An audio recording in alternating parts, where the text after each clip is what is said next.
com vocês, para mim, ainda mais, né, no lugar onde eu me formei. Vou só apresentar aqui minha tela, compartilhar minha tela com vocês.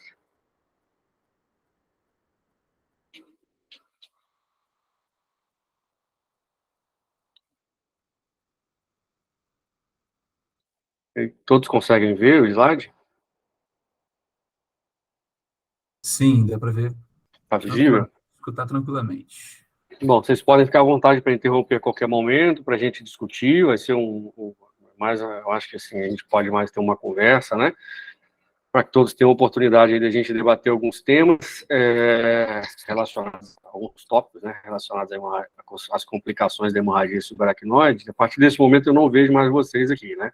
Para mim só aparece a minha tela de apresentação. Então, vocês ficam à vontade, pode chamar, pode interromper, abrir o microfone, que a gente pode conversar daqui para frente. Então, como o Lucas apresentou, né, essas são aí as minhas faz parte da minha formação e vir aí de Itaperuna para mim com muito orgulho, poder agora conversar com vocês por aqui de algum pouco da experiência que a gente tem adquirido ao longo do tratamento das doenças cerebrovasculares. Hoje o nosso foco é falar sobre as complicações da hemorragia subaracnoide.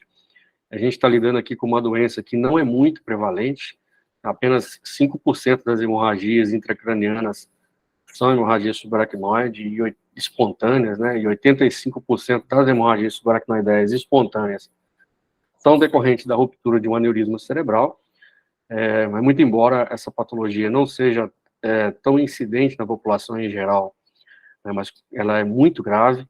Se a gente pega uma comunidade aqui de 100 pessoas, 25% desses pacientes aqui vão morrer sem receber um atendimento médico adequado, né? Então, isso por si só já é um índice de mortalidade muito alto para uma doença, que tem que chamar a nossa atenção para isso. Independente desses pacientes sobrevivem nessa fase aguda de ruptura e recebem o atendimento médico, a metade deles vão morrer nas primeiras semanas de atendimento, né, em até 30 dias, né, no atendimento médico, independente de qualquer instituição de terapêutica oferecida para esse paciente. Né? E dos pacientes da outra metade que sobrevive, 25% ficaram com sequelas graves, com impacto na vida prática do dia a dia, né? Então, só 1/3 dos pacientes com hemorragia subaracnoideia espontânea por ruptura de aneurisma cerebral vão recuperar, conseguirão retornar para suas atividades do dia a dia sem maiores impactos nas suas atividades. Então, é uma doença que modifica completamente a realidade das pessoas, e normalmente numa fase da vida, que é uma fase da vida produtiva, né? Então, isso tem um impacto não só pessoal, que por si só já é catastrófico, né? Mas um impacto socioeconômico também muito importante. Esse é um espécime aqui de um estudo de necrópsia, né, feito por um paciente que faleceu por hemorragia subaracnoide, onde a gente vê o margeamento dos sulcos cerebrais preenchidos por um material sanguinolento, que é um espaço subaracnoide, né? Obviamente, uma hemorragia subaracnoide é catastrófica. Então, a gente tem um aspecto no espécime patológico e ele vai se manifestar na tomografia computadorizada de crânio com um espectro muito variável. A gente tem aqui desde a primeira imagem como sendo uma tomografia basicamente normal, até uma imagem, né, de onde a gente só vê uma concentração de sangue na cisterna interpeducular, depois na cisterna silviana mais anterior. E essas variações aqui, elas vão sugerir eventualmente, alguma localização do aneurisma que rompeu. Não raramente, esses pacientes que rompem o aneurisma e produzem hemorragia subaracnoide, eles podem ter aneurismas múltiplos, né? E passa a ser uma definição importante de qual foi desses aneurismas aí que rompeu e que produziu a hemorragia subaracnoide, porque ele vai ser alvo do tratamento agudo, na fase aguda da doença. Então, quando a gente vê um espectro tão variado desses, é interessante perceber alguns detalhes, como, por exemplo, vocês conseguem ver o mouse aqui, quando eu estou apontando o mouse? Sim. Então, feedback, ok. Então, nessa imagem, a segunda linha aqui, essa imagem com hematoma intracerebral nos giros retos, aqui na base do andar superior do crânio anterior, né, que a gente chama de hemorragia, chama de vela, é altamente sugestiva da hemorragia do complexo comunicante anterior, que sangrou para frente, e dos segmentos A2, né, até iniciais da artéria cerebral anterior. E quando a gente vê que no lobo temporal medial, algum hematoma relacionado ao lobo temporal medial, isso chama a atenção que possivelmente se tratou de um aneurisma de comunicante posterior, né, até a gente chegar no aspecto clássico, onde a gente vê toda a cisterna silviana, a cisterna da base, preenchida por esse material hiperdenso, que é o sangramento na fase aguda, né, e onde a gente vê também nessa última imagem de tomografia o sangue degradado no corno occipital dos ventrículos laterais, demonstrando a presença de hemoventrículo, né. Então, esse espectro todo aqui tomográfico é a apresentação clínica da hemorragia subaracnoideia na fase aguda, que nós vamos identificar por esse método de imagem.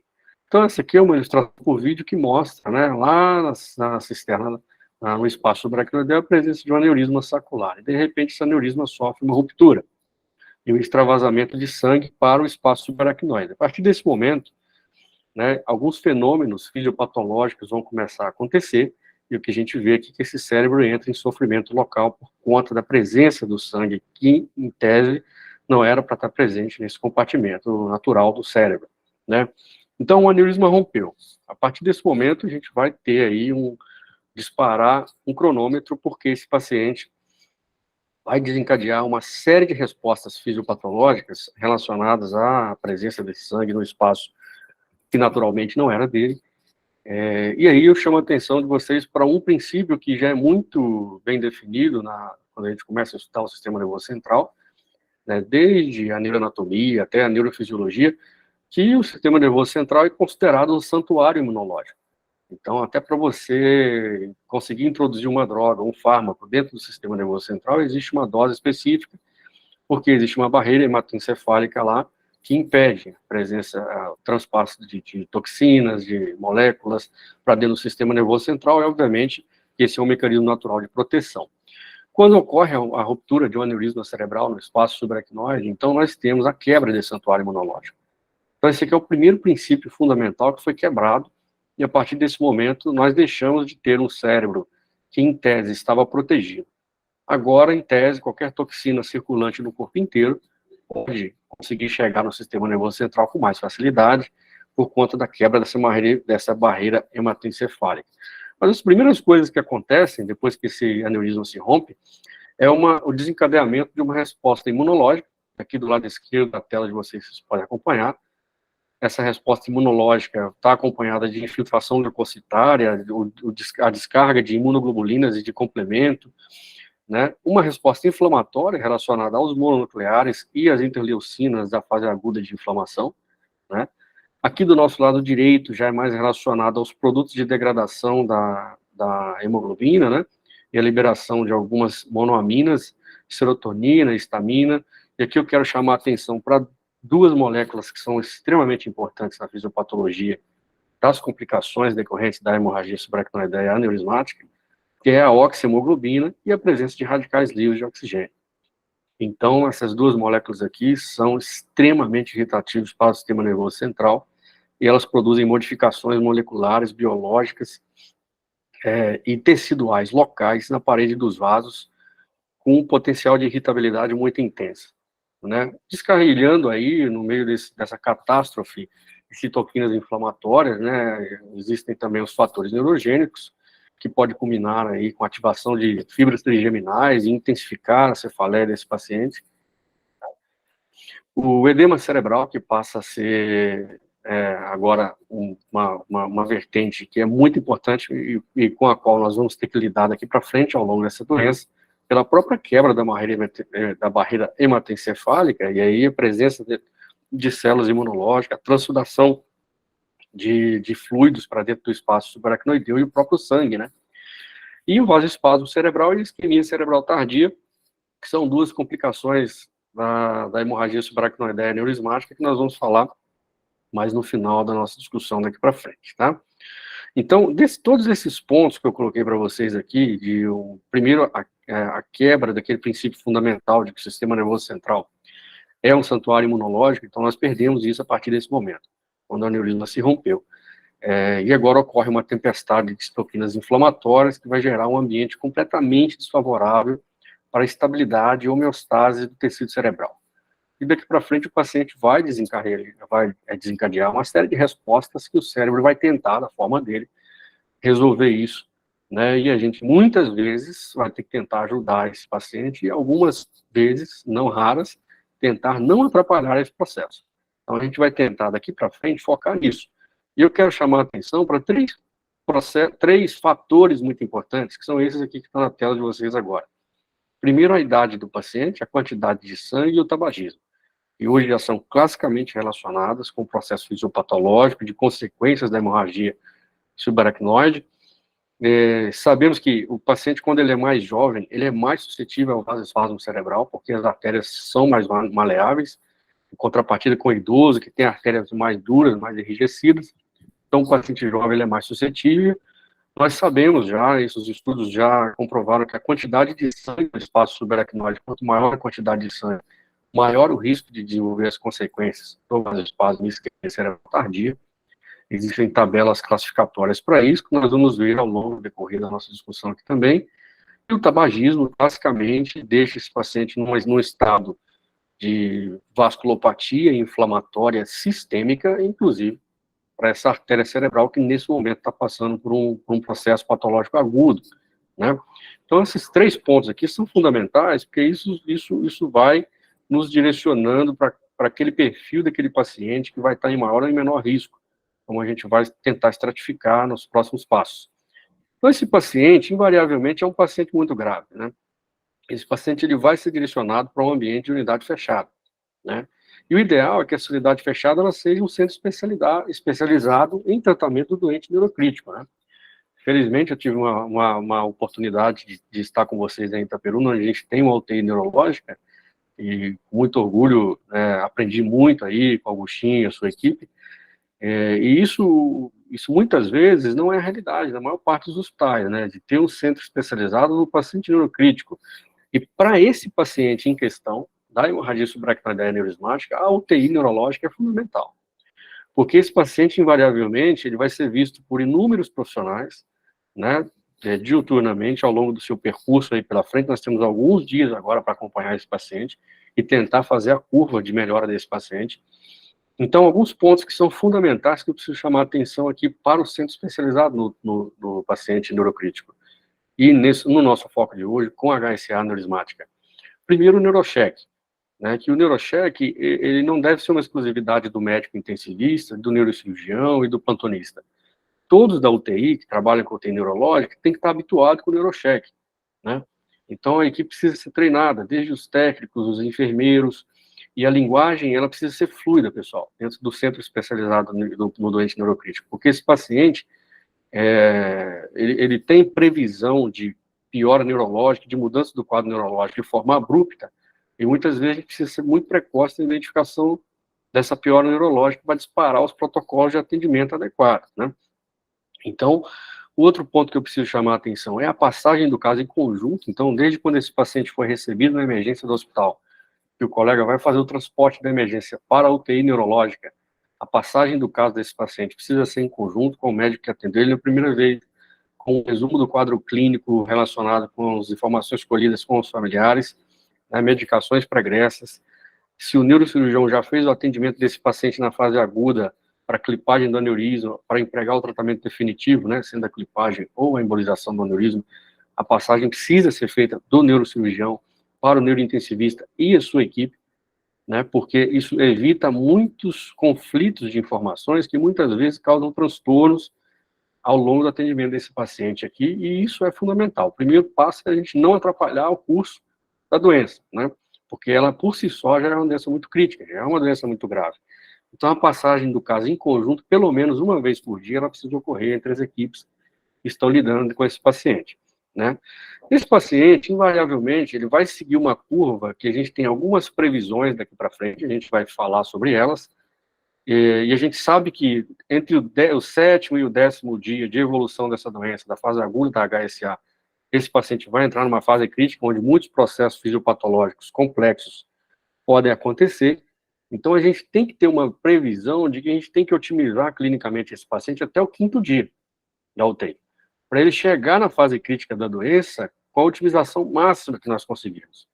Então, o neurocheck desse paciente tem que estar fluido, né, o padrão eletrolítico, a homeostase do indivíduo, né, que é o pacote completo de estabilização molecular e metabólica desse paciente, precisa estar ocorrendo e a gente já tem que perseguir isso até chegar ao 5º dia, para que esse paciente tenha condições de entrar na fase mais crítica da doença de uma forma, né, menos debilitada possível, né? Então, o nosso passo já começa no 1º dia, tá certo, pessoal? Então, o centro especializado, esse é um ponto importante. E agora eu quero criar um racional com vocês aqui dos pontos que a gente vai falar. Eu separei aqui 5 pontos mais importantes que eu quero discutir com vocês. E, obviamente, nosso objetivo aqui não é exaurir, né, a informação, até porque se a gente criar só esse 5º passo aqui, que é a miscelânea, dá para a gente fazer um congresso só com isso, né? E quando a gente fala de hemorragia subaracnoide, aneurismática, aqueles que já são interessados na área, já estão no percurso aí da residência de neurocirurgia, trabalham na terapia intensiva, invariavelmente já vem em mente aí que a complicação é o vasoespasmo e a isquemia cerebral tardia, e a gente quer falar disso. Então, só para a gente já quebrar esse preconceito com as outras comorbidades que podem acontecer nesse paciente, eu vou começar de trás para frente aqui. Eu vou falar da miscelânea, e aqui quero chamar a atenção para alguns pontos fundamentais, né? Rapidamente falando sobre eles, o que eu acho que é o mais importante. Primeiro, a febre. Metade desses pacientes terão distúrbios da temperatura ao longo da sua estadia na UTI, certo? A gente sabe hoje, os estudos já comprovaram que aumento da temperatura acima de 37, 38 graus aumenta a mortalidade desses pacientes. Aumenta o metabolismo cerebral, aumenta o gasto energético. Então, a temperatura, ela precisa ser perseguida. Se o paciente chegou lá, ele tem que ter um termômetro ativo e que seja fidedigno, tá? Preferencialmente com aferição de temperatura central. Então, o termômetro esofagiano, por exemplo, é uma das opções. O que a gente sabe, por exemplo, que o paciente que tem mais sangue no espaço subaracnoide, nas cisternas da base, ou nos ventrículos cerebrais, que são compartimentos grandes, comportam uma grande quantidade de sangue, eles têm mais chance de ter distúrbio de temperatura, certo? Então, o paciente com Fischer 3 e 4, por exemplo, embora a gente vai falar do Fischer daqui a pouco, mas muitos já estão habituados com a escala de Fischer, os pacientes Fischer 3 e 4, eles têm, então, mais chances de ter distúrbio de temperatura. Então, o que é recomendado é não esperar esse paciente começar a ter picos de temperatura para você tratar. É você já, no 1º dia, iniciar medicações fixas, tá? Justamente porque a gente já sabe que aumenta a mortalidade e a gente tem que evitar daqui para frente o máximo de situações possíveis que podem atrapalhar esse cérebro ao longo do percalço que ele está enfrentando daí para frente. Né? Eu quero lembrar um ponto muito importante aqui sobre a temperatura, que ela pode ser um equivalente de vasoespasmo, por exemplo.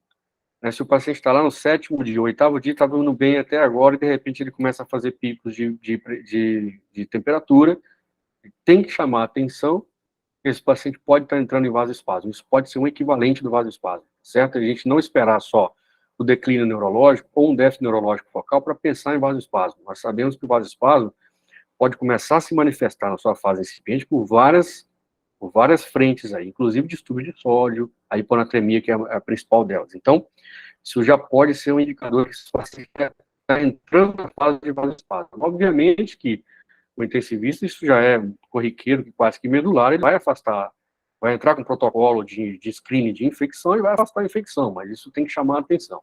Certo? Sobre a febre, é isso que eu queria relembrá-los.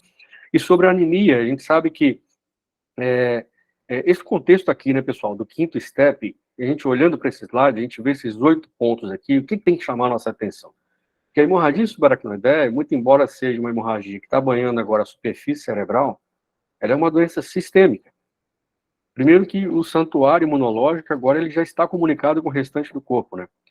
Então, essa é uma doença com repercussões sistêmicas. Quando a gente fala com um paciente em sepse na UTI, todo mundo já tem essa noção, que a sepse é uma doença sistêmica, o paciente está numa tempestade inflamatória aguda, e por isso tem uma série de cascatas de processos inflamatórios que estão acontecendo. A HSA aneurismática é quase a mesma coisa, né? A gente só não vai buscar aqui o foco com o micro-organismo, mas nós temos um paciente metabolicamente, sistemicamente inflamado, né? Então, a anemia é um dos pontos, por exemplo, que a gente procura tratar num paciente com sepse. E aqui na HSA tem que chamar a atenção, porque a gente sabe que a anemia, sobretudo uma hemoglobina abaixo de 8, piora o desfecho clínico desses pacientes. Então, nos pacientes, inclusive com o HUNT-RES mais alto, o ideal é que a hemoglobina fique em torno de 10. e o hematócrito em torno de 30%. Então, sobre a anemia, esse é um ponto muito importante. A gente sabe que, como é uma doença inflamatória sistêmica aguda que está acontecendo agora, esse paciente pode ter repercussões no pulmão, esse paciente pode ter um edema neurogênico, né, e muitas vezes o colega que está na frente, lidando no dia a dia com esse paciente, vai procurar lá, ele vai ver uma radiografia com um paciente com pulmão de infiltração nesse pulmão, e isso pode ser neurogênico e não relacionado a uma hipervolemia, por exemplo, né? E isso vai ter uma repercussão, por exemplo, se esse paciente estiver entubado, com pressões mais altas na ventilação, né? Então, esse paciente, invariavelmente, se tiver um déficit de proteção de via aérea, ele pode ficar num curso mais prolongado aí de ventilação mecânica e ter as suas repercussões infecciosas relacionadas ao uso da prótese ventilatória, como a pneumonia associada à ventilação, né? Então, sobre a glicemia, a gente sabe que assim, a homeostase envolve todo esse contexto de alta performance metabólica do paciente.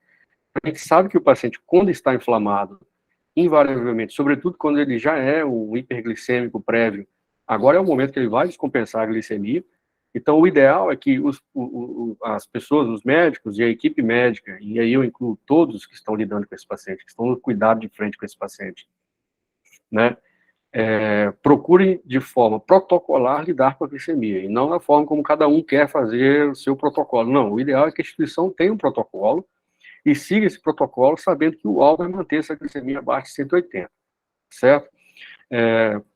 A gente ainda tem um paciente que invariavelmente vai ficar com uma hipomobilidade prolongada no leito de uma UTI. Algumas vezes em ventilação mecânica, sedado, né, e algumas vezes até com bloqueio neuromuscular. Então, esses pacientes, eles têm um risco aumentado de embolise e trombose, né? E aí, a gente tem aqui o pico, né, esse estudo do Conrad no Neurosurgery, que foi publicado, mostra que o pico de incidência das tromboses relacionadas a esses pacientes se dá entre a primeira e a segunda semana, certo? E o ideal é que a gente faça a profilaxia desse paciente o mais precocemente possível. E aí eu recomendo fortemente a leitura desse artigo, deixei o QR Code, vocês podem ler aqui e guardar no smartphone de vocês, de última geração, que esse artigo fala de várias patologias neurológicas no doente neurocrítico, né? Como você vai poder iniciar a profilaxia para trombose venosa nesses pacientes, inclusive no paciente com AVC isquêmico, hemorragia parenquimatosa e aqui na HCA também. Se esse paciente recebeu o tratamento da fase aguda da doença definitivo, embolizou o aneurisma ou clipou o aneurisma, você já vai iniciar a profilaxia química para trombose venosa com enoxaparina ou heparina de baixo peso de alto peso molecular,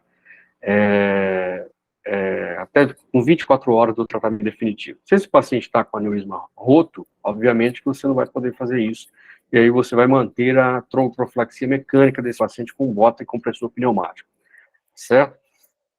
Quero lembrar ainda que esse paciente começa, eventualmente, na UTI, pode eventualmente ter taquiarritmias, eventualmente um supradesnivelamento do segmento ST, ou chama atenção uma hipotensão que não estava acontecendo e não está relacionada a um evento infeccioso, e você vai eventualmente fazer um ecocardiograma desse paciente, pedir uma troponina bem positiva, e lembrar que na fase aguda da HCA esse paciente pode ter uma miocardiopatia, né? E aí eu quero chamar a atenção para vocês para essa cardiomiopatia aqui, que chama muita atenção pelo seu perfil, né, onde o paciente tem uma hipercinesia da base do coração e o ápice do coração fica hipocinético. Ele cria esse aspecto, ele fica com esse aspecto desse vaso japonês aqui que a gente chama de Takotsubo, né? O Takotsubo, então, é uma síndrome de miocardiopatia aguda hiperadrenérgica relacionada a uma doença inflamatória de fase aguda, e a HSA pode ser a causa de base disso daí. Esse paciente muitas vezes vai vir com a troponina positiva, e obviamente o diagnóstico é de exclusão, invariavelmente ele vai ter que fazer um cateterismo para realmente confirmar se não houve obstrução dessa artéria coronária, e o tratamento é de suporte, na maioria das vezes isso se resolve com tratamento de suporte intensivo, certo? Sobre a volemia, que é um ponto muito importante agora, porque por muitos anos nós tínhamos aquela máxima dos 3Hs no tratamento do paciente com HSA, né? Deixar ele hipervolêmico, porque imaginava-se que numa condição de maior volume intravascular esse paciente pudesse fazer uma perfusão cerebral mais adequada. A gente sabe que isso não existe, isso não ocorre, e a hipervolemia ela faz o contrário, né? Ela piora o desfecho do paciente com HSA. Então, o ideal é manter o paciente euvolêmico, com salina hipertônica a 0,9%. E aqui, lembrar a vocês de uma situação que é mais intensiva, mas os que estão estudando aí, adquirindo seus conhecimentos ao longo do tempo aí para tratar esse paciente de HSA, que o ideal é você não repor a volemia que o paciente está perdendo no seu balanço hídrico, né? Então, se o paciente urinou 1,5 litro, eu vou repor 1,5 litro que ele está perdendo. A gente tem que lembrar que o paciente produz uma água endógena, a gente tem que lembrar que o paciente está recebendo fluidos por outras formas, por dieta, por medicações. Então, o ideal é a reposição volêmica com a salina hipertônica, ela não é para fechar o balanço hídrico do zero, tá? Isso, a euvolemia, ela vai se dar dentro de um equilíbrio de várias frentes onde o paciente está recebendo líquido. Então, em geral, é um pouco menos, né, a reposição volêmica nesse paciente. O que a gente observa na prática é que em torno de 1.000 ml por dia, no máximo 1.500 ml por dia, é o suficiente para manter a euvolemia de um paciente de 70 quilos, né, normalinho, né? E o oitavo ponto aqui, que são os distúrbios do sódio, que não são raros, são relativamente frequentes aí no paciente com HSA. A gente tem duas apresentações mais importantes relacionadas ao universo das hiponatremias, né? Aquela que o paciente vai ficar euvolêmico ou até hipervolêmico, ele vai estar encharcado, e aquela que o paciente vai ficar hipovolêmico. Em todas elas, o paciente vai fazer uma poliúria, certo? Então, eu estou vendo lá, o paciente começou a fazer 5 litros de diurese na sonda vesical, e eu vou olhar o sódio desse paciente, ele está com hiponatremia. E aí, como eu vou diferenciar se esse paciente tem uma síndrome cerebral perdedora de sal, ou se esse paciente tem uma síndrome de secreção inapropriada do hormônio antidiurético, né? Então, o checkmate aqui é a volemia do paciente. Você pode hoje ter à sua disposição aí um eco ou uma sonografia elétrica, você pode medir a compacência da veia cava, ter uma noção do estado do paciente por outros critérios clínicos, e aí sim definir o diagnóstico. Invariavelmente, esse paciente tem que estar com a sonda vesical de demora para você ter precisão na aferição da diurese desse paciente. E o que se recomenda é que a gente não tenha tanta complacência com o sódio, né? A gente sabe que o sódio vai variar dentro da normalidade de 135 a 145, mas no universo das hiponatremias, quando o sódio chegar a 132, na condição de hemorragia subaracnoideia aneurismática, a gente tem que pensar em tratar esse paciente, muitas vezes até usando a fludrocortisona na dose 0,1, chegando até 0,4 miligramas por dia, se for necessário, para tentar estabilizar o eixo hipotalâmico hipofisário desse paciente, tá certo? Para equilibrar a anatremia desse paciente. Então, esses são os pontos relacionados à miscelânea que eu queria falar com vocês, pessoal. Para a gente já de início entender que a gente está lidando aqui com uma doença sistêmica, tá? E não é uma doença fundamentalmente do neurocirurgião, não é uma doença fundamentalmente do neurointensivismo, né? É uma doença de um paciente que está em estado inflamatório sistêmico. E existem várias pessoas que estão lidando com esse paciente que podem participar do processo de recuperação desse paciente, tá? Então, seguindo o nosso racional aqui nesses pontos, agora a gente vai falar do ressangramento, que é a preocupação inicial e mais precoce desse paciente. A gente sabe que o aneurisma rompeu, né? Tem uma hemorragia subaracnoideia, o paciente foi admitido na terapia intensiva. As primeiras 6 horas, o risco é alto de ter um ressangramento nesse paciente, tá? Então, às 24 horas, o paciente tem até 4% de chance de ressangrar esse aneurisma cerebral. E o que chama a atenção é que esse estudo do Stark aqui na Neurocritical Care mostrou que a evolução desses 14 dias desse paciente, esse paciente tem até 2% de chance acumulativa de ressangrar o aneurisma até os 14 dias de internação dele, se ele não for tratado, obviamente. Então, se você imaginar que essa chance é acumulativa, no 14º dia, esse paciente tem quase 30% de chance de ressangrar. Se esse paciente não recebeu o tratamento por algum motivo, se ele está numa região que não oferece esse tratamento por algum motivo, com 6 meses, a chance de ressangramento é de 50%.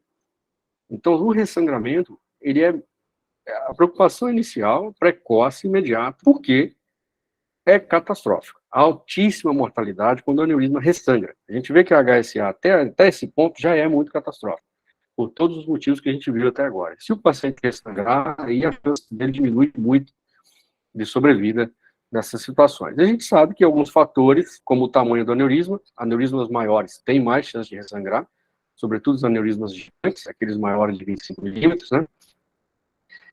O quadro clínico do paciente. Sim, pois não?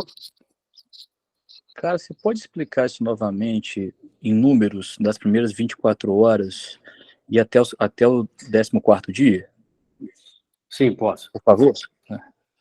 O ressangramento, né, nas primeiras 6 horas é muito alto. Então, se esse paciente, por exemplo, chegou hipertenso na emergência do hospital, a gente vai ter uma atividade de atuação imediata nesse paciente para controlar a hipertensão, e a gente vai ver daqui, nos próximos slides aí, qual é o alvo, né, que a gente vai adquirir, porque a chance dele ressangrar nas primeiras 6 horas é muito alta, nas primeiras 24 horas é o pico de ressangramento, depois disso daí a chance de ressangramento cai, mas ela vai acumulando ao longo do dia até o 14º dia, de 1 a 2%. Então, no segundo dia, 4%, no terceiro dia, 4,2%, no quarto dia, né, 6 mais 2, e aí vai até o 14º dia. Ou seja, se a gente considerar o início do ictus até 14 dias, 2% de chance adicional por dia de ressangrar, com 14 dias ele vai estar com 28, quase 30% de chance de ressangramento, né? Então isso é muito alto, né? Se o paciente, obviamente, não receber o tratamento definitivo, que é a oclusão do fluxo sanguíneo para dentro do saco aneurismático, né, com a clipagem ou com a embolização. Então, essas são as chances do paciente ressangrar, e o ressangramento é o primeiro fenômeno físico, complicação da HSA aneurismática que deteriora o paciente nas primeiras horas, tá? Então, o tamanho do aneurisma influencia, né? Pode Quando falar? está com 24 horas, qual é a taxa, cara, no final do nosso primeiro dia? No final do primeiro dia, 4%, cai para 4%, né? Ele até as primeiras 6 horas, a chance de ressangrar é alta, pode chegar a 20%. E aí ela cai ao longo desse dia, dessas primeiras horas, e no final das primeiras 24 horas, 4% de ressangramento. Né? Daí para frente, ele vai adicionando até 2% por dia, né? Até chegar no 14º dia. Se esse paciente, por acaso, não recebeu o tratamento por algum motivo até o 6º mês, ele ressangra em metade dos casos, 50% de chance de ressangrar. Né? E aí esses fatores aqui, como o tamanho do aneurisma influencia, quanto maior, mais chance de ressangrar. Quanto mais grave, maior a chance de ressangrar. E a cefaleia sentinela também chama atenção, que ela está relacionada com a fisiopatologia intrínseca da parede do aneurisma, demonstrando uma certa imunidade.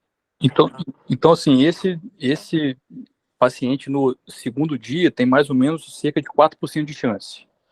4% de chance. Se ele sobreviver até esse... Só que no 10º dia, perto do 10º dia, ele já está com 20% de novo de chance. Eu sei que é uma chance cumulativa. Isso, exatamente. É exatamente isso. Né? Ela tem um pico das primeiras 6 horas, decai no final das primeiras 24 horas, né? E aí tende a estabilizar pela estabilidade do coágulo na parede desse aneurisma, e aí a gente vai ver que nessa fase nós vamos poder fazer uma intervenção com antifibrinolítico aí para tentar estabilizar esse coágulo, se por acaso, por algum motivo, o paciente não puder receber o tratamento definitivo, né? E aí, a partir do segundo dia, já começa 4% daí para frente, acumulando 2% até os 14 dias, né? E aí, entre o 15º daí para frente, faz pouca diferença? Volta para a taxa anterior? Aí faz, exatamente. Aí faz pouca diferença, ele existe uma variação, né, dependendo das características aqui desse aneurisma. No final desse 6º mês, ele pode chegar a 50% de chance de ressangrar, né? Então, vai depender das condições clínicas do paciente, se ele é hipertenso ou não, de características da parede do aneurisma. Né? Perfeito, valeu. Certo? Então, isso é sobre o ressangramento, que é a primeira preocupação que nós vamos ter de complicação da hemorragia aneurismática, porque ela tem uma chance muito alta de ocorrer nas primeiras 6 horas do ictus do paciente. Então, esse coágulo de sangue que está tamponando ali onde a fissura ocorreu no aneurisma, né, ainda está instável até a 6ª hora. Depois disso, ele tende a estabilizar, ele fica mais endurecido, e a partir das próximas 24 horas, o paciente segue adicionando esse risco aí daí para frente. Tá, pessoal? Então, o que a gente sabe é que é o seguinte, o paciente está com aneurisma roto. Chegou a hipertensão na urgência do hospital, a gente tem que usar ali um controle imediato da pressão arterial desse paciente. Então, o guideline da American Heart Association mostra para nós o que é o efetivo, o que é O recomendado é que esse paciente fique com a pressão arterial sistólica abaixo de 160 milímetros de mercúrio, menor ou igual a 160 milímetros de mercúrio. Né? E para isso, existe até uma recomendação que se usasse nicardipina ou drogas bloqueadoras de canal de cálcio intravenoso, mas aqui no Brasil nós temos uma limitação com as medicações, e o nitroprusiato ele acaba sendo a droga mais frequente, mais fácil, mais corriqueira, mais habitual no uso dos hospitais do Brasil. Então, o que é o importante aqui? É você controlar a pressão desse paciente nessa cifra pressórica, está aqui no slide, né? Com o vasodilatador que seja potente, que seja titulável, que tenha curta duração, para você ter condições de equilibrar esse paciente dentro do manejo de terapia intensiva. Então, o nitroprusiato é a droga mais versátil e mais utilizada com essa finalidade. O que é importante aqui é você fazer o que você sabe fazer, usar a droga que você conhece, que você tem domínio com ela. Nitroprusiato, na maioria das vezes, é a droga de escolha, certo? Então, nós temos aqui um aneurisma que rompeu. A partir daqui para frente, acontece todo esse transtorno de toquinas inflamatórias no organismo e no cérebro, e esse paciente precisa receber um tratamento definitivo, idealmente dentro das primeiras 24 horas, por esse mecanismo de chance de ressangramento que a gente viu, mas até 72 horas, esse aneurisma ele tem que ser tratado definitivamente, ou por clipagem de aneurisma microcirúrgica, ou por embolização vascular, certo? Se por acaso esse paciente não conseguir receber a terapêutica definitiva dentro dessas primeiras 72 horas, né, a gente vai ter que tentar aqui um manejo clínico para tentar segurar a chance de ressangramento. E aí a gente pode usar, por exemplo, o antifibrinolítico, que é o ácido tranexâmico ou o ácido aminocaproico nessas doses, né, 1 grama de 6 em 6 horas para transamin, e o ácido aminocaproico menos usado, mais difícil o manejo, um ataque de 4 gramas, depois mantém 1 grama por hora, enfim. Mas essas medicações antifibrinolíticas, elas precisam ser usadas até 3 dias do ictus desse paciente, certo? Então, o paciente chegou com aneurisma roto, ele vai começar essa medicação, nimodipina, a gente vai ver daqui para frente também, até esse paciente receber o tratamento definitivo. Depois de 3 dias, a gente sabe que a gente tem que suspender o ácido tranexâmico, porque aí ele começa a ter efeitos colaterais mais importantes, aumenta a chance de trombose e tudo mais nesse paciente, tá? Então, no nosso racional aqui, a gente falou da miscelânea, né? Nós falamos agora do ressangramento, a gente vai partir agora para a hidrocefalia e convulsão. Eu queria chamar a atenção para vocês nesse aspecto aqui, que é muito variável na literatura neurológica, neurocirúrgica, a chance do paciente ter hidrocefalia relacionada à hemorragia subaracnoide. Mas isso, o que a gente sabe é que isso pode chegar a cifras altas, pode chegar a 90% dos casos, né, de 30% a 85% dos casos, na maior parte da literatura médica, fala que o risco desse paciente ter hidrocefalia aguda decorrente da HSA aneurismática. Nas primeiras 24 horas, 30% deles vão se resolver espontaneamente. Então, o coágulo começa a se espalhar no espaço superficial, o paciente começa a com um fluxo lipórico adequado, mas 30% desses pacientes vão precisar de uma válvula definitiva ao longo do seu percurso aí do tratamento da doença. Então, a hidrocefalia é uma complicação que a gente já é muito clara para nós aí que trabalha com esses pacientes no dia a dia, certo? Invariavelmente, esses pacientes vão precisar de um shunt, ainda que ele seja temporário, né? Na maioria das vezes ele será uma derivação ventricular externa, e existia uma máxima na neurocirurgia, uma preocupação de que, olha, o aneurisma está roto, a gente vai colocar uma DVE, nós vamos gerar um gradiente de despressurização da parede desse aneurisma de forma aguda, e ele pode ressangrar. Então, por muitos anos, a gente teve receio de passar a derivação ventricular externa no paciente com aneurisma ainda roto, né? No paciente que foi tratado, não, né? O paciente recebeu o tratamento, você pode já imediatamente colocar a derivação e aí seguir a terapia intensiva do paciente neurocrítico com dispositivo para guiar a terapêutica e tudo mais, fazer o clearance licórico. Mas no paciente com HSA aneurismática, o aneurisma roto, e ele não recebeu o tratamento definitivo ainda, a gente tinha um receio de passar a DVE, né? E aí a gente sabe que o Stroke vem mostrando para nós, nesse estudo aqui, né, de 2006, que não confirmou esse risco aumentado, tá? Então, o paciente, ele pode sim ser passado a DVE, se o aneurisma estiver roto, o que é o recomendado é a drenagem controlada do líquor, certo? Depois que esse paciente já tiver o aneurisma tratado, aí nós vamos ver que isso muda um pouco o padrão, a gente vai querer uma um dispositivo ventricular mais dinâmico, até para fazer o clearance licórico, mas com aneurisma roto a gente pode passar a DVE, a gente pode inclusive fazer punção lombar de alívio, que não aumenta o risco de ressangramento desse paciente de forma significativa, tá? Então o stroke vem mostrando isso para nós, de que a gente está autorizado a fazer derivação ventricular na fase aguda, porque, inclusive, a hidrocefalia aguda nesses pacientes, ela produz um declínio neurológico muito mais severo do que qualquer outra alteração que ele possa apresentar, certo? Então, de um lado, nós temos um paciente com DVE, e aí a gente quer entender agora como que esse paciente tem que ficar com a DVE. O paciente recebeu o tratamento definitivo do aneurisma e está com a DVE lá na UTI. Então, a gente vai ter que manter. O que é o recomendado hoje? A gente viu aqui esse estudo publicado no New England mostrou muito bem para nós, e agora um parâmetro que a gente pode seguir, apesar de ele ter sido desenvolvido para o trauma, mas no paciente com aneurisma tratado, a gente vai usar o dispositivo agora com finalidade terapêutica na terapia intensiva, né, para ver controle de pressão intracraniana, clearance licórico. Então, o paciente colocou a DVE, tratou o aneurisma cerebral de forma definitiva, como que essa DVE tem que ficar?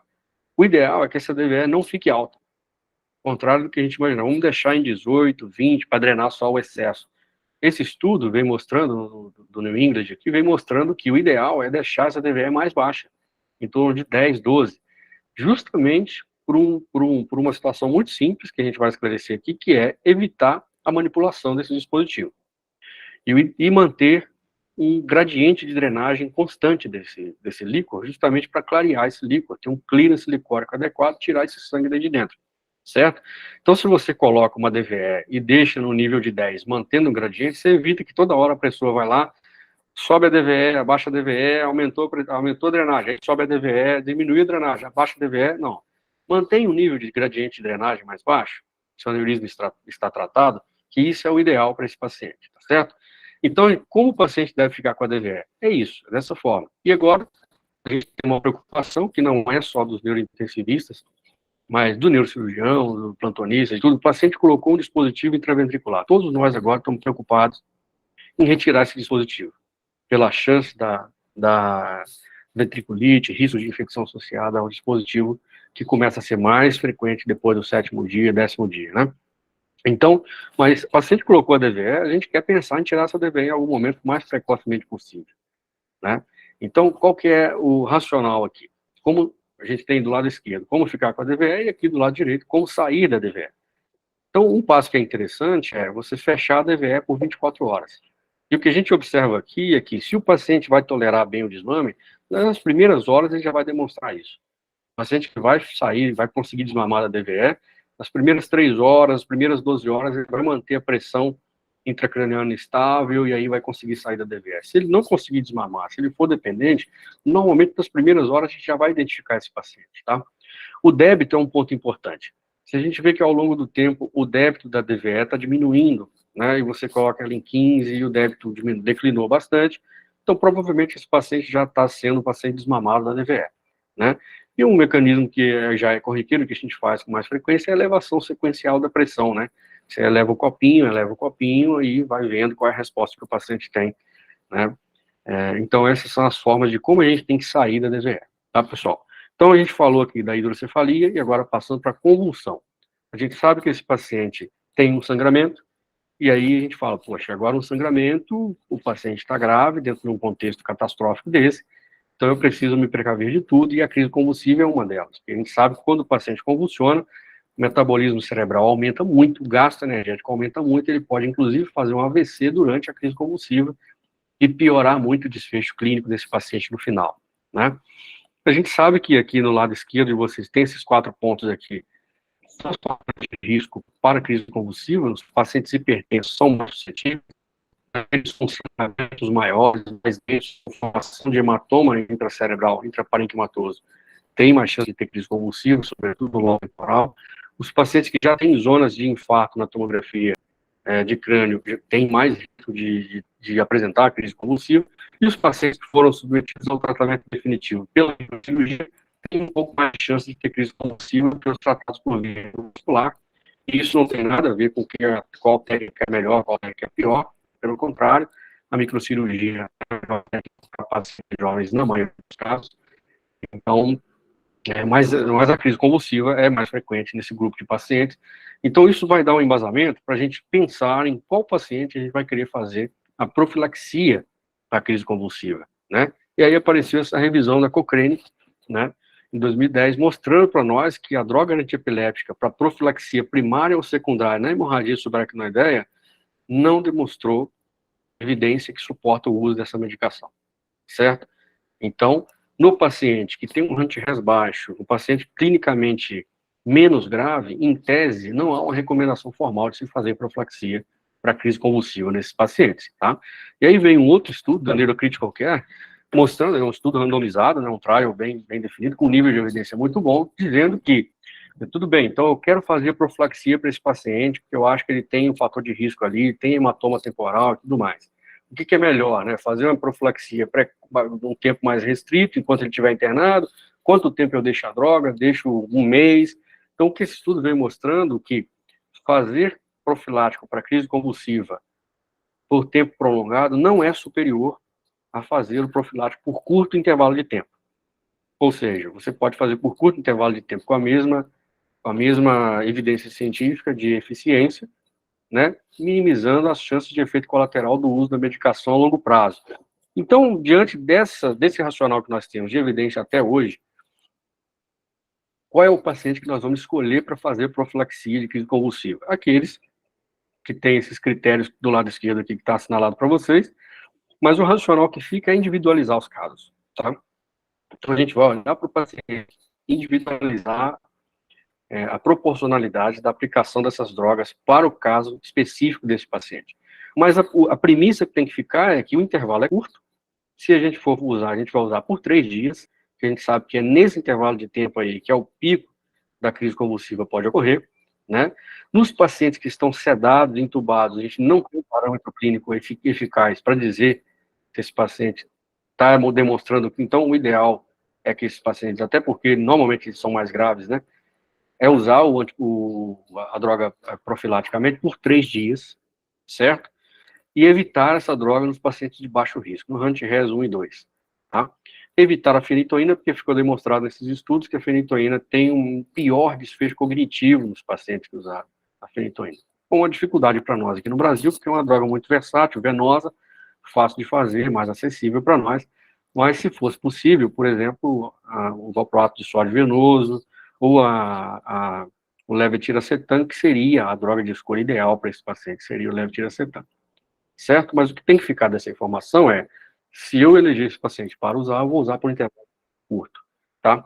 Então, em relação à crise convulsiva, esse é o racional que a gente tem que seguir. Então, nós falamos aqui da miscelânea, da hidrocefalia, da crise convulsiva, do ressangramento.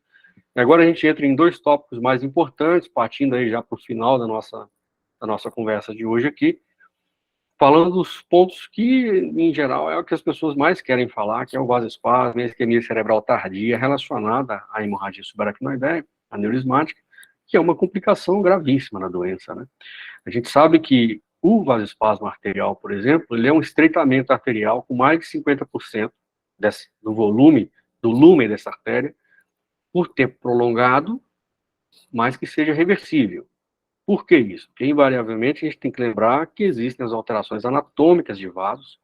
Alguns vasos com processos ateroscleróticos diminuem o lume vascular e não necessariamente isso é um estreitamento arterial relacionado ao vasoespasmo. Então, o vasoespasmo arterial, esse é o conceito. É um estreitamento arterial relacionado à hemorragia subaracnoideia, né, com mais de 50% do lume vascular prolongado, mas que ele seja reversível com alguma terapêutica, tá certo?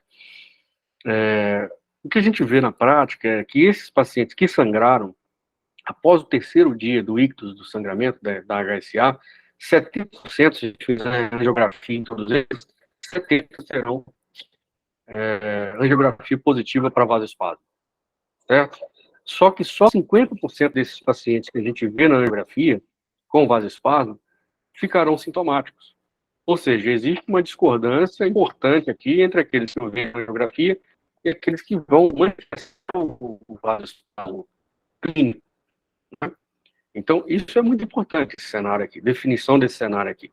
E desses pacientes que têm angiografia positiva, só 20%, independente do tratamento, tratou ou não, no final da doença, ainda assim 20% desenvolverão déficit neurológico tardio, mesmo com a resolução do vasoespasmo. Então, o vasoespasmo é uma complicação muito temida na hemorragia subaracnoide BR e que tem que ser buscado. E a gente sabe que o pico do vasoespasmo, ele ocorre entre os 7 e 10 dias. Então, por isso que eu falei lá no início da nossa discussão aqui, que esse paciente, os primeiros 5 dias desse paciente na terapia intensiva, é de busca incansável por otimização máxima dos recursos clínicos desse paciente. A gente tem que chegar com esse paciente no 5º dia em homeostase o máximo que a gente conseguir. Porque agora ele vai entrar numa fase crítica de vasoespasmo e isso é catastrófico quando o paciente fica sintomático, tá? A gente sabe que o Hunter Hess, aliás, o Fischer, tentou predizer o risco dos pacientes desenvolverem vasoespasmo baseado nessa estratificação tomográfica, né? Do lado esquerdo de vocês, a gente tem os ímparos, o 1 e o 3, que são as HSAs com sangramento nas cisternas da base sem hemoventrículo, então o 1 é com sangue fino, o 3 é com sangue espesso, sem hemoventrículo. Do lado direito de vocês, a gente tem os pares, o 2 e o 4, né? Que são as HSAs com hemoventrículo, sendo que o 2 é um hemoventrículo com sangue fino na cisterna, e o 4 é um hemoventrículo com sangue espesso nas cisternas da base, com hematomas parenquimatosos associados. E o Fischer 0 é o Fischer que é a tomografia normal, certo? Então, a gente tem o Fischer de 0 a 4. E por que houve essa modificação do Fischer ao longo do tempo? Porque a gente lembra que o Fischer, na escala tradicional, ele vinha seguindo aqui um pico de chance de risco de vasoespasmo, sendo que o Fischer 1 tinha um risco X, o Fischer 2 era mais grave, o Fischer 3 era o pior de todos, e o 4 caía um pouco. Então, o Fischer 3 era pior que o 4 na escala anterior. Então, a modificação da escala de Fischer veio para corrigir essa incongruência, né? Então, com a escala de Fischer modificada, o risco de vaso, né, ele é praticamente linear e ascendente. O Fischer 2 é pior do que o 1, o 3 é pior do que o 2 e o 4 é o pior de todos, tá certo? O Fischer 4 modificado, ele veio justamente para corrigir essa informação, para a gente ter um raciocínio mais linear em relação à quantidade. O que importa dessa informação, pessoal, é a quantidade de sangue na cisterna da base e dentro do ventrículo. Quanto mais sangue tiver, maior é o risco de ter o vasoespasmo, né, relacionado às complicações da hemorragia subaracnoide. Então, sobre o vasoespasmo, esse estreitamento arterial, a gente tem que alguns fatores precisam ser considerados. Aquele paciente que já entrou no início do ictus, eu vou ver a idade dele, os mais jovens são mais suscetíveis ao vasoespasmo, porque a propriedade arterial que a gente falou, que são artérias mais complacentes. A quantidade de sangue, quanto maior sangue tiver nas cisternas da base e nos ventrículos laterais, maior o risco de vasoespasmo, né? Se o paciente fuma, ele já é um vasculopata inflamado sistemicamente ao longo dos anos. E o status neurológico, nós sabemos que quanto mais grave o paciente tiver, maior é o risco de também ter vasoespasmo. E o que chama a atenção é que, de todo esse contexto clínico que a gente citou aqui, do vasoespasmo, de ver a tomografia, de ver o risco de sangramento, o que é o mais sensível para identificar o paciente com vasoespasmo é o exame clínico, tá? De todos os exames propedêuticos que nós podemos fazer, até porque a angiografia, que é o padrão ouro, a gente vê que tem uma quantidade enorme de pacientes com vasoespasmo angiográfico, mas nem todos vão desenvolver clinicamente a doença, né?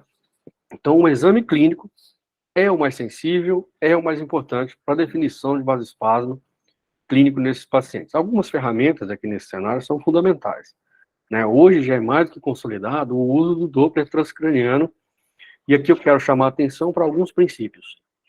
O Doppler transcraniano é uma ferramenta versátil, fácil de se fazer, à beira-leito, na UTI, barato, que a equipe pode ser treinada, e hoje aqui nas unidades que a gente trabalha, o paciente com HSA fase aguda, o Doppler transcraniano é praticamente um protocolo da instituição. O paciente muitas vezes faz o Doppler mais de uma vez por dia, até o 10º dia da doença, chegando até o 14º dia da doença. Mas o que é importante frisar aqui, que o Doppler transcraniano, ele tem embasamento na literatura para a velocidade de fluxo da artéria cerebral média, tá, pessoal? Por uma dificuldade de janela transcraniana, a gente vê que avaliar outros vasos não é tão fidedigno, e a gente não pode usar isso como uma ferramenta para predizer a chance de vasoespasmo nesse paciente. Mas na artéria cerebral média a gente tem dados na literatura que suportam isso com nível de evidência bom. E o que tem aqui é que se a velocidade de fluxo da artéria cerebral média, nós temos dois parâmetros principais. Se está acima de 200 centímetros por segundo, esse paciente tem vasoespasmo. Né? Eu posso bater o martelo e dizer que ele tem vasoespasmo. Por outro lado, se está abaixo de 120 centímetros por segundo, ele não tem vasoespasmo. Então, o duplo transcraniano é muito importante no contexto de um paciente com HSA na UTI, certo? Um outro dado interessante é o aumento diário dessa velocidade de fluxo. Esse paciente no 4º dia, no 5º dia, no 7º dia, ele está aumentando 50 centímetros por segundo a cada dia, e isso está me dizendo aí que esse paciente pode estar entrando numa fase de vasoespasmo sim, ou ele está evoluindo de forma desfavorável, tá? Nesse contexto do vasoespasmo. A gente pode usar a relação de Lidigard, que é a comparação do fluxo da carótida extracraniana com a artéria cerebral média, para tentar evitar o viés de deformidade dos vasos, de proporcionalidade dos vasos do próprio paciente. Então, a relação de Lidigard maior do que 6, ela pode demonstrar uma velocidade de fluxo da artéria cerebral média alterada, que vai chamar a atenção da gente no contexto do doente, com HSA, e a chance de vasoespasmo. Então, o paciente teve uma alteração neurológica, perdeu ponto na escala de coma de Glasgow, ou apresentou um déficit neurológico focal, está no 5º, no 7º, no 8º dia do ictus de HSA. Estou pensando em vasoespasmo, certo? A partir desse momento, o primeiro passo é descartar ressangramento, se esse paciente não, ainda que esse paciente tenha recebido tratamento definitivo, por algum motivo ele pode ressangrar, colo residual, enfim. Se esse paciente está abrindo uma hidrocefalia aguda agora, nessa fase da doença, se é uma infecção, obviamente eu vou descartar, se ele tem um distúrbio de sódio, como a gente viu, então obviamente que imediatamente a gente vai descartar essas causas, mas tendo essas causas descartadas, a gente vai pensar, desculpa, que esse paciente pode estar entrando em vasoespasmo. E aí, imediatamente, a gente está autorizado a iniciar as medidas clínicas para combater esse vasoespasmo. E uma delas é essa molécula aqui que a gente pode usar. E aí, quem já souber o que é essa fórmula química aqui, já pode falar qual é esse remédio que nós vamos usar. Coloquei isso propositalmente, né, porque, obviamente, que essa medicação é nimodipina, e isso já é muito claro, a literatura já é o maior grau de evidência que nós temos para uma medicação usada na hemorragia subaracnoidea aneurismática é da nimodipina, tá? Na dose 60 mg de 4 em 4 horas, né, por até na 3ª semana, até 21 dias. Se esse paciente, por algum motivo, apresentar hipotensão ao longo do caminho, a gente pode tentar diluir essa titulação, abaixar de 60 para 30, mas aí diminuir o intervalo das doses, mantendo no final do dia a mesma quantidade de medicação, né? Se era 60 de 4 em 4, eu posso reduzir para 30, mais de 12 em 2 horas. E se ainda assim esse paciente manifestar hipotensão, tiver necessidade de droga vasoativa e tudo mais, às vezes a gente tem que suspender a medicação, mas o ideal não é isso, o ideal é tentar manter o máximo possível. E a gente sabe, pessoal, que quem lida com esse paciente já sabe o efeito, né, que, assim, o que é que a nimodipina, qual a importância dela no cenário do paciente com hemorragia subaracnoideia por ruptura de aneurisma cerebral. Porque ela reduz o quê, pessoal? Vocês lembram? Porque ela reduz o déficit neurológico. Então, isso aqui é a informação mais importante relacionada à nimodipina, porque não raramente, inclusive questões de prova e tudo mais, para quem for prestar prova no futuro, inclusive de residência, e de título de especialista, né, uma questão que é muito batida, a nimodipina ela não diminui a chance de vasoespasmo, tá? A nimodipina diminui o déficit neurológico do paciente. Então, ela está muito mais relacionada com isquemia cerebral tardia, propriamente dito, com o vasoespasmo cerebral, tá? Mas ela entra nesse contexto. O paciente fez o vasoespasmo, ele pode fazer uma isquemia por conta do vasoespasmo, que ela diminui o déficit neurológico do paciente, certo? E o nível de evidência é nível A de evidência, tá? Então, o que é recomendado hoje, eu coloquei isso aqui propositalmente, porque tradicionalmente na HSA a gente já sabe daquela terapêutica clássica dos 3 Hs, né? Que é euvolemia, hipertensão espontânea ou induzida e homeostase, né?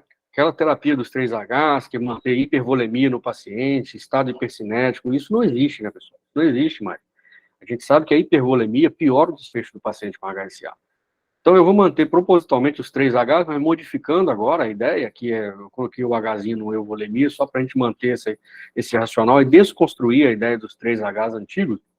Então, hoje a recomendação é o paciente tem que estar euvolêmico e precisa estar com hipertensão arterial. Se ele já tiver espontaneamente hipertenso, eu vou tolerar essa hipertensão dentro de alguma cifra, ou eu posso induzir a hipertensão, entendeu? Para tentar manter esse vaso patente, obviamente no contexto do paciente que já foi tratado, né, pessoal?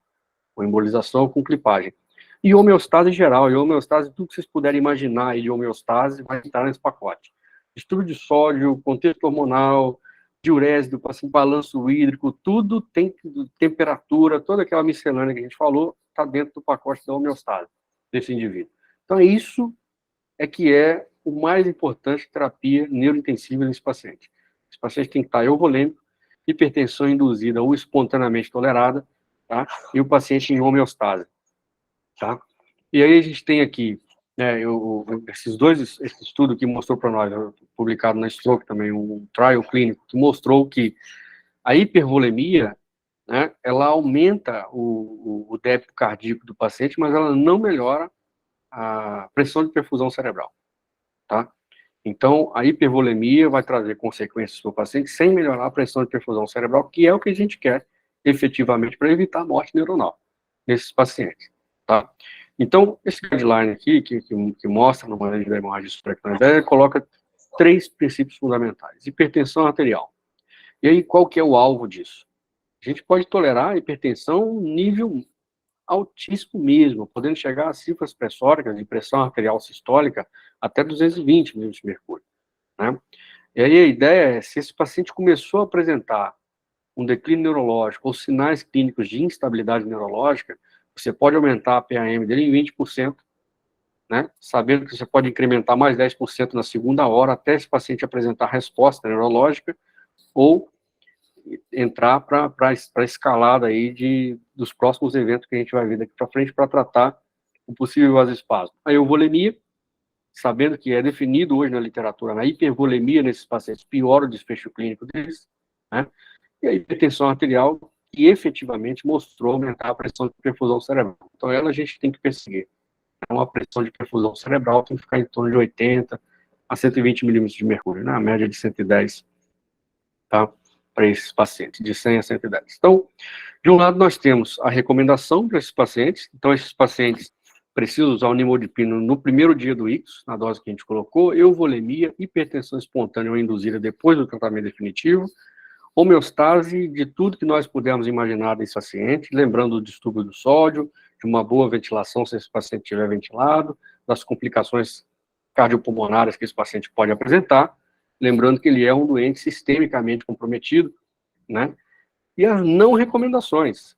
A gente sabe que os estudos mais recentes, de 2012 para cá, já mostraram que os antagonistas do receptor de endotelina não são efetivos no controle do vasoespasmo.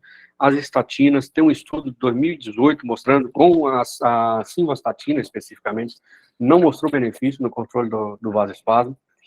O magnésio foi uma ingrata surpresa que nós tivemos no tratamento dos pacientes neurocríticos, porque até alguns anos atrás a gente tinha uma aposta muito grande no magnésio. A gente induzia hipermagnesemia nesses pacientes, com a expectativa de que isso poderia estabilizar a parede dos vasos intracranianos, até mesmo porque os vasos endoteliais eles têm muito mais canais para o magnésio do que para o cálcio, por exemplo, da nimodipina. E a ingrata surpresa que tivemos é que o magnésio não melhora o prognóstico do paciente com vasoespasmo, não melhora o vasoespasmo. E da mesma forma, a fluorocortisona também não, certo? Então, as não recomendações, de um lado nós temos as recomendações, do outro lado, as não recomendações que já estão definidas pela literatura mais recente aí sobre vasoespasmo cerebral. E o que eu preciso trazer para vocês ainda nesse tema é que o que está em estudo hoje em dia é o uso da nicardipina, né, como bloqueador de canal de cálcio que pode ser usado venoso. Nós não temos no Brasil, mas está em estudo. A sildenafila também está em estudo para tentar estabilizar vasoespasmo no paciente com HSA. E esse último aqui, que é o cilostazol e o fasudil, que é um estudo japonês que está em curso, mas que já tem resultados preliminares animadores, né, que diminuiu o vasoespasmo e a isquemia cerebral tardia nesses pacientes. Ainda não temos o grau de evidência definido, o estudo está em andamento, mas tem resultados preliminares aí que estão sinalizando que essas duas drogas podem ser aí no futuro próximo aí as drogas do momento que a gente pode associar. Mas sem dúvida alguma, O que a gente tem hoje de concreto, que a gente deve usar, que já tem estudo científico mostrando, inclusive gerando protocolos para o uso, é a milrinona, que é um vasodilatador arterial com efeito inotrópico positivo, ou seja, ele aumenta a frequência cardíaca do paciente, faz vasodilatação, certo? Ele pode ser usado por via intravenosa, por via intraarterial e até intratecal. E aí a gente tem aquela máxima de pensar, se o paciente tem um HSA e eu quero usar a milrinona, vou jogar essa medicação dentro do líquor porque ela vai ser mais efetiva. Esse estudo aqui de baixo veio mostrando que não. A milrinona venosa contínua, ela é tão eficiente quanto a intraarterial, lá por cateterismo, e a intraventricular, certo? Então, de imediato, o paciente entrou em vasoespasmo, a primeira medida clínica que eu tenho que tomar em relação à medicação é iniciar a milrinona venosa contínua nesse paciente, podendo chegar a doses até 3 vezes maiores do que aquela usada na dose da cardiologia, inclusive. Então, eu deixo esse artigo para vocês, publicado no Neurosurgery, no Jornal de Anestesiologia e Neurocirurgia, que mostra, inclusive, um protocolo de como fazer a milrinona contínua nesses pacientes. Então, é um estudo interessante, que eu recomendo aí também. Então, na nossa escalada aí para o tratamento do paciente com vasoespasmo, né, a gente descartou as causas, começou as medidas clínicas, manteve o paciente em homeostase, hipertensão induzida, começamos a usar a milrinona intravenosa. Esse estudo é o mais recente relacionado à milrinona, que é o Milrispasmo, publicado em 2021 no Neurocritical Care, que mostrou que a milrinona reduz a frequência de angioplastia nesses pacientes, né? E reduz também o déficit a longo prazo, o déficit neurológico desse paciente a longo prazo. Então, a milrinona é a droga que cada vez mais frequentemente está sendo usada no contexto do paciente com vasoespasmo na terapia intensiva. É versátil, é relativamente fácil de fazer por via venosa periférica, tá? Inclusive, ela pode ser feita, né? Então, a milrinona é espaço e, obviamente, que a gente tem a terapia de resgate, pessoal. Fizemos de tudo, estamos com o paciente em homeostase, com hipertensão induzida, descartamos todas as outras causas, ressangramento, hidrocefalia, isquemia cerebral, tem o paciente em vasoespasmo, liguei a milrinona, obviamente que ele já está recebendo a nimodipina, né, porque ele começou a receber lá no primeiro dia do sangramento, liguei a milrinona, estou com a milrinona há 1 hora, 2 horas, esse paciente não melhorou o déficit, eu posso partir para angioplastia cerebral de resgate. E o que a gente sabe aqui é que no contexto da terapêutica endovascular para tratar o vasoespasmo, ela é muito efetiva, né, para os vasos proximais, né, assim, a artéria cerebral média M1, M2, no máximo M2 distal, saindo para M3, mas M1 e M2 e para a artéria cerebral média, que é o seguro.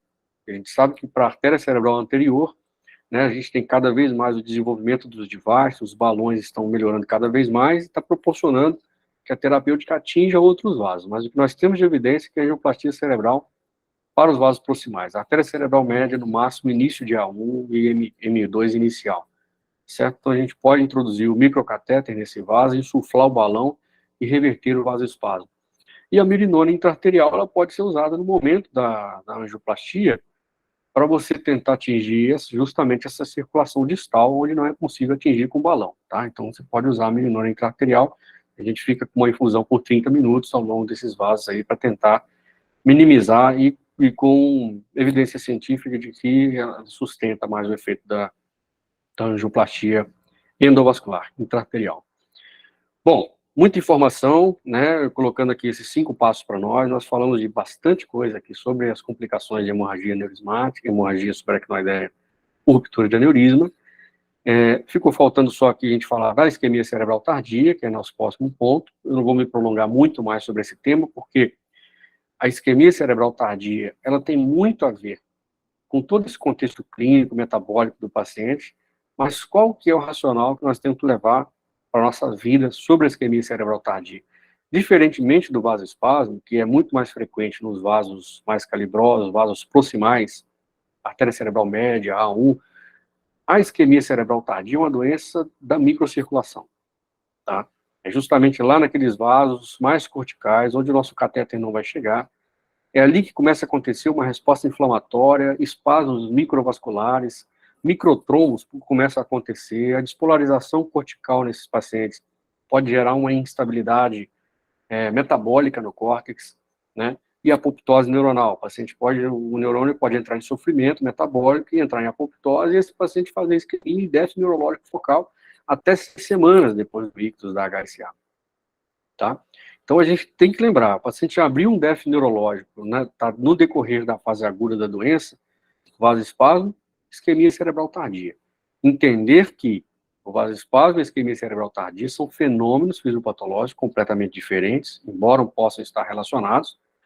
Nós podemos ter vasoespasmo radiográfico sem ter manifestação clínica, nós podemos ter vasoespasmo radiográfico com manifestação clínica, que aí é o que ele vai receber o tratamento.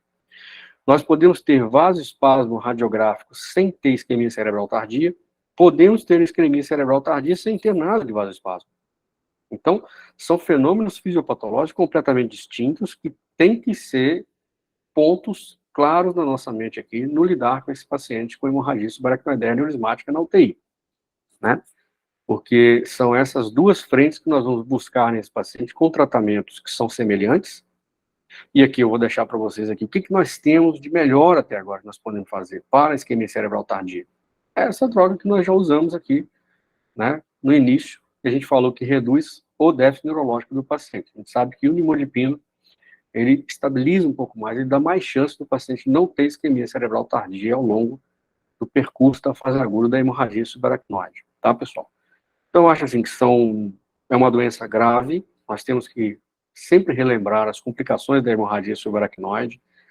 A gente tem a máxima de querer sempre só lembrar do vasoespasmo, da isquemia cerebral tardia, e por isso, propositalmente, eu comecei falando com vocês das outras causas, tá? Então, nós temos que estar familiarizados com essa doença, porque a gente pode ter um impacto positivo na vida desses pacientes, mesmo numa condição que inicialmente possa ser desfavorável, tá? Então, é aí, no meio do caos, que a gente pode fazer toda uma diferença. Nós já vimos muitos casos, felizmente, nós conseguimos resgatar na UTI neurovascular dos Hospital São José da Bahia, com muito orgulho. A gente pôde fazer um trabalho, e vocês continuam esse trabalho com o Agostinho na frente aí, que é uma pessoa que eu tenho muito apreço por ele, um excelente profissional, um médico que eu tenho alta estima por ele. Certo, pessoal? Então, eu quero agradecer mais uma vez, a gente está junto aí falando de um tema que é o nosso dia a dia e que eu espero que vocês tenham aproveitado aí ao longo desse pequeno tempo que a gente passou, tá? Podem ficar à vontade, a gente pode conversar e debater sobre isso. Muito bom, doutor Edson. Parabéns pela aula, cara. Como sempre, sensacional aí nas ponderações. Obrigado, Lucas. Eu não consigo ver aqui se alguém levantou a mão, se alguém quer falar, vocês podem ficar à vontade, tá, pessoal? Edinho, Acho que o doutor Carlos, né, tem uma mãozinha levantada aqui. deixa eu começar, que daqui a pouco o doutor Carlos fala. Primeiramente, aula muito boa, como sempre, né? Já era de se esperar, botou o sarrafo sempre muito em cima. Obrigado. Toda a parte final aí que você falou do neto, acho que esse é o grande fator que combate complicação de UTI, o neto, nada igual. E não é puxar saco, não, tem que deixar claro isso. Intensivista igual ele eu nunca conheci. Fora do comum o que a gente atinge de bom resultado por ele. Muito fora da curva, né? Mas eu tinha uma dúvida, cara. Acho que você desmistificou muita coisa sobre colocar DVE ou não, né? Uma coisa que até hoje nos assombra, né? Mas eu tenho uma dúvida sobre a questão do vasoespasmo. São duas dúvidas. Primeira é sobre a conduta cirúrgica. Se existe alguma técnica cirúrgica, lavagem, né, exaustiva, se muda, abrir cisterna, se isso faz alguma diferença, né? A escola japonesa defende muito isso como combate para o vasoespasmo, né? E a minha segunda dúvida é como que você maneja aí no seu serviço os casos assim: o paciente chegou dentro dos nossos 14 dias até 21 dias, e esse paciente ele foi tratado, né, de uma maneira ótima, seja por clipe ou seja por coil. Mas esse paciente ele não é um Glasgow 15, né? Como é que você maneja esse vasoespasmo que muitas vezes o paciente que está principalmente no tubo, a gente não sabe, né? Aqui a gente tem feito arteriografias para esses casos sempre no 7º dia, entendeu? porque a gente não tem um método tão confiável assim, a gente não tem o Doppler tão à mão toda hora, né, para que a gente possa fazer invasivo, e a outra opção seria uma TC de perfusão, né? A gente acha que é tão mais difícil fazer para a gente, como é mais fácil fazer a arteriografia, que pode ser até tratamento, né, desse vasoespasmo, a gente acaba fazendo dessa. Aí eu queria saber como que vocês seguem esses casos aí, né? Tá, então, muito, muito importante aqui a pontuação, Pedro, porque o que eu não enfatizei muito, né, o tratamento cirúrgico, né, mas o que a gente já conhece é que se o paciente foi para microcirurgia, para clipagem de aneurisma, na fase aguda, a gente sempre tenta abrir a lâmina terminalis desse paciente. E o princípio de tratamento microcirúrgico é dissecção de cisternas, né, para tratar o aneurisma. Então, ali a gente já vai começar um clearance, a gente já vai lavando e fazendo lise de coágulos, retirando o máximo de coágulos possível. Clipou o aneurisma, a gente vai para essa parte. Na maioria dos pacientes que a gente consegue, a gente tenta abrir a lâmina terminalis, que é o assoalho do terceiro ventrículo, para comunicar esse espaço com o espaço subaracnoide, permitir um esvaziamento licórico, até numa fase até precoce da cirurgia, às vezes a gente gosta de fazer isso, porque muitas vezes o cérebro é demasiado duro para tratar, dificultando a técnica operatória. A gente abre a lâmina terminalis para drenar bastante líquido, relaxar esse cérebro e conseguir clipar o aneurisma de uma forma mais eficiente. Então, está provado, por exemplo, que a abertura da lâmina terminalis diminui a chance de hidrocefalia, né, tardia nesses pacientes com HSA. Então, sempre que possível, abrir a lâmina terminalis. Esse é um ponto que é tão importante porque ele se contrapõe com a terapia endovascular, né? A terapia endovascular, obviamente, a gente não consegue abrir a lâmina terminalis, né? Ela é feita por dentro do vaso. Então, o que se sabe é que sobre a endovascular, especificamente, nos pacientes tratados com embolização, a técnica que usa o coiling, a embolização assistida com balão, ela dá menos vasoespasmo, né? Talvez porque naquele momento que você insufla o balão para embolizar o saco aneurismático na fase aguda, primeiro que o balão protege, se tiver um novo sangramento na hora do tratamento, você insufla o balão no aneurisma e para o sangramento com uma forma de segurança. Segundo que a insuflação desse balão nessa artéria, que tem um aneurisma, o que mais produz vasoespasmo é muito próximo do aneurisma, né, as regiões, o paciente que fez a embolização assistida por balão, ele tem menos vasoespasmo, né? Existem trabalhos mostrando isso. E sobre a sua outra pergunta, isso sobre a técnica operatória dos dois espectros, né, endovascular e microcirúrgico. E sobre o manejo clínico desses pacientes, qual paciente que eu vou eleger para fazer uma propedêutica mais aprofundada ou não, naqueles pacientes mais graves, o que a gente sabe é, primeiro, paciente anti-RES 3 e 4, eles têm mais vasoespasmo, né? Então, esses pacientes eu tenho que ser mais agressivo na busca por esse problema. Aqui, nos hospitais que a gente trabalha, invariavelmente a gente usa o Doppler, porque é uma coisa que está bem consolidada. Então, o Doppler transcraniano é uma ferramenta espetacular para avaliar esses pacientes. E tem um contexto que chama muita atenção no Doppler transcraniano, que eu vou citar daqui a pouco, que é o critério de alta da UTI, por exemplo. Se esse paciente está no 10º dia, e ele está ali com Glasgow de 13, 14. Será que eu posso liberar esse paciente para a enfermaria? Né? O paciente não enfrentou DEF, já foi tratado. Faça um Doppler transcraniano no 10º dia. Ele tem velocidade de fluxo normal na artéria cerebral média. É um bom critério para dar alta na UTI. Faça o Doppler no 10º dia. Esse paciente tem velocidade de fluxo um pouco aumentada, eu vou segurar esse paciente até o 14º dia na UTI. Certo? Então, o Doppler ajuda muito nesse sentido. A tomografia de perfusão, ela é uma ferramenta a mais, mas justamente como você disse aí, que eu acho que você tem dificuldade de fazer por questões organizacionais aí.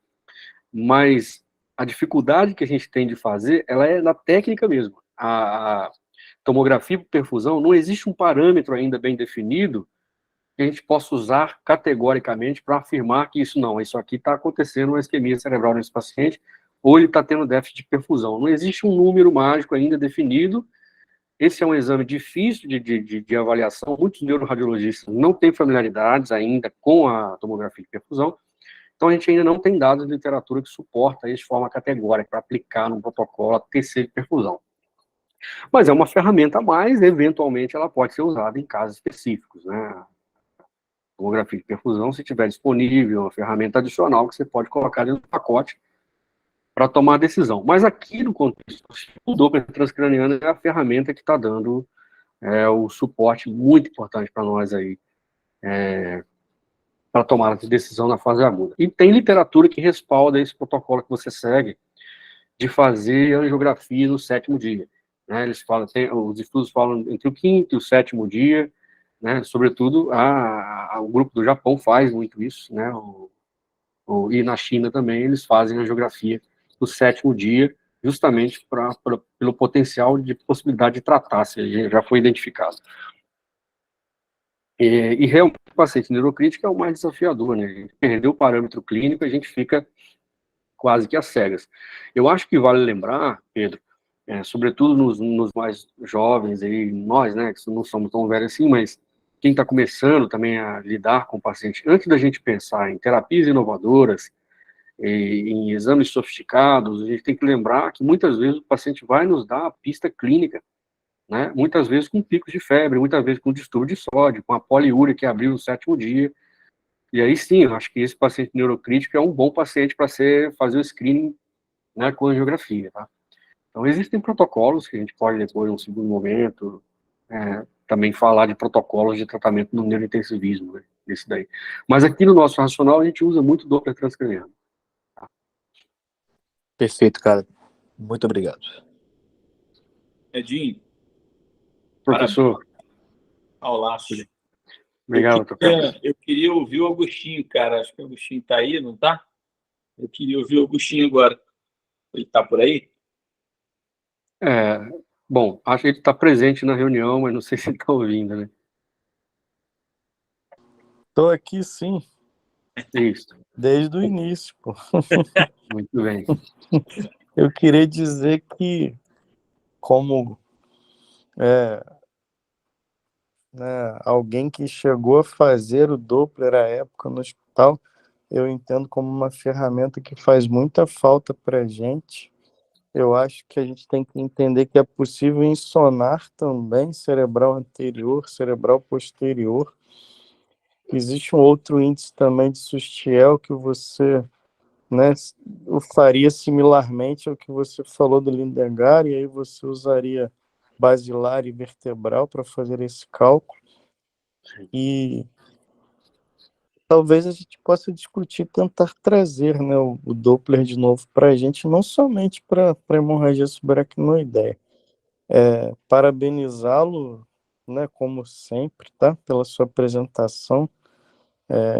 Entenda que você nos faz muita falta e eu pessoalmente gostaria muito de tê-lo conosco aqui novamente, tá? Obrigado.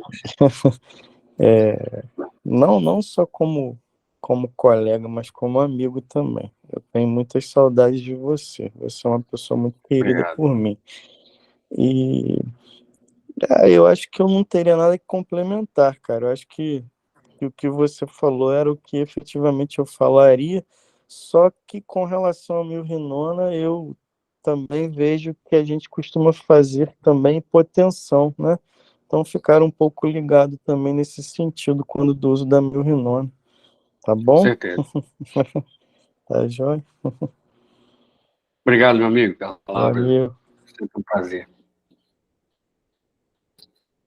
Edinho, eu vou abrir para aí que está acompanhando. Se tiver dúvida, se alguém quiser aproveitar o momento, né, cara? Que você está aí, porra, nos cascos. Claro, Sabe? vantagem. Se a turma quiser fazer alguma pergunta, se alguém tiver alguma dúvida, dos acadêmicos, dos residentes, enfim. Quem quiser, por favor, pode se manifestar. É um momento ótimo para a gente conversar. À vontade. Edinho, Eu tinha certeza que ele ia perguntar, Edson. Não, tem um... Aquela lista de perguntas que eu mandei para você no WhatsApp, Lucas, dá uma lida. Isso, aquela. Teve uma coisa que até que eu discuti com o Agostinho esses tempos aí, que eu vi numa aula da SBN agora de hemorragia subaracnoideia aneurismática, que eles citam sobre a escala de Fischer modificada quanto ao padrão de sangramento no ventrículo. Assim, Sim. tem um neuroradiologista, que eu até vou pegar o nome depois aqui para te mandar, que ele é um cara da BP, né, da Beneficência Portuguesa de São Paulo, e ele fala que só é considerado hemoventrículo nessa classificação quando ele preenche um volume satisfatório de sangue os corpos dos ventrículos laterais, e não assim, átrio e corno occipital e quarto ventrículo, e que isso pode ser uma recirculação do sangue no espaço subaracnoide, etc. Sim. Né? É. Você viu alguma coisa sobre isso? Vocês já discutiram esse assunto aí entre vocês? É que a escala de Fischer ela é aplicada nas primeiras horas do ictus, né? Então, por isso que ela é mais efetiva nas primeiras horas, porque justamente depois que ocorre a recirculação e o paciente está deitado, você vai ver que vai acontecer um degradê aqui no corno occipital.